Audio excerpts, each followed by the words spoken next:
Hey guys, and welcome to another video. And today we have an iPad Pro 11-inch unboxing with the Apple Magic Keyboard. Now with the new iPad Air 5 getting released tomorrow, I thought I'd get this in advance and use it and compare it with the new one just to see how it is and whether you should be spending the extra for the iPad Pro or getting the iPad Air 5. Right now, I'll just do a little mini unboxing of both devices.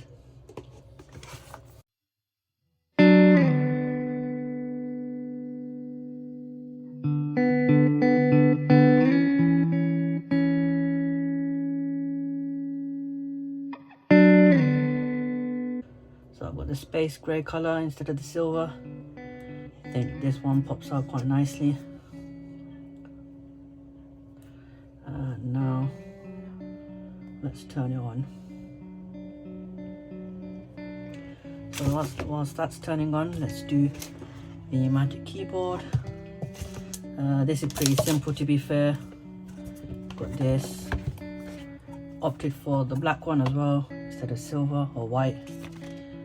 We get little mini pamphlet inside, but don't think there's anything in here. So we'll put that away.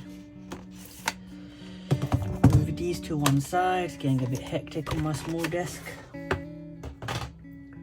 I've also got unboxings for the iPhone 13 and 13 Pro in the new green colors we've got, as well as the SE for tomorrow, so be on the lookout for that. But I'll just get this sorted out quickly and then return. So we've got the Apple Magic Keyboard. Gonna attach this, see how it is. That fits on quite nicely, to be fair. So just give you a few views.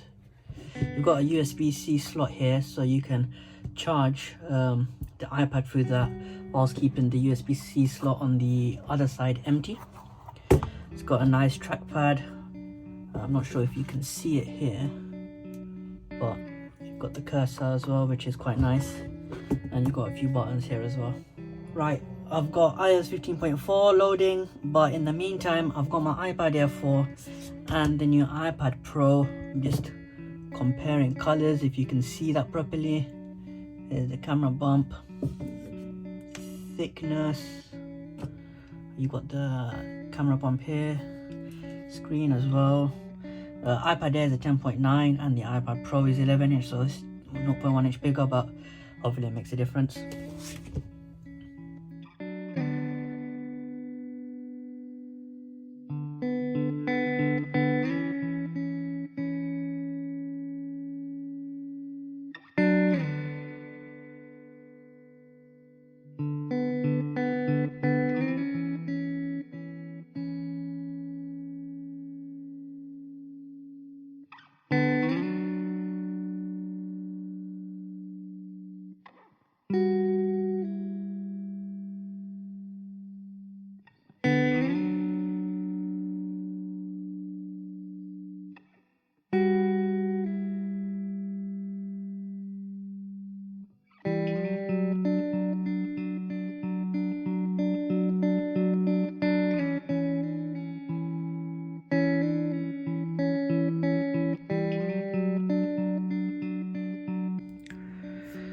Right, I've finally transferred all my stuff onto the new iPad.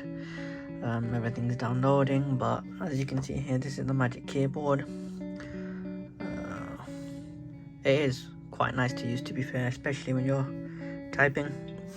I'll show you the side, the back,